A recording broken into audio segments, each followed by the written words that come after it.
If you're experiencing a stuck loading screen in FIFA 24, follow these steps to troubleshoot and resolve the issue. This guide will help you get back to playing smoothly. Step 1. Restart the game. Close FIFA 24 completely and restart it. Sometimes a simple restart can resolve temporary glitches that cause loading issues. Step 2. Check for updates. Ensure that both FIFA 24 and your gaming platform console or PC are updated to the latest version. Updates often include fixes for known bugs and performance improvements. Step 3. Clear cache. If you're on a console, clear the cache by turning off the console and plugging it for a few minutes and then restarting it.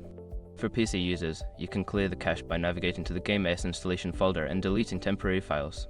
Step 4. Adjust network settings. Check your internet connection and consider resetting your router. A stable connection is crucial for online games, and poor connectivity can lead to loading issues. Step 5. Reinstall the game. If the problem persists, uninstall FIFA 24 and then reinstall it. This can fix any corrupted files that may be causing the loading screen to freeze. By following these steps, you should be able to resolve the loading screen issue in FIFA 24. If problems continue, consider reaching out to EA support for further assistance.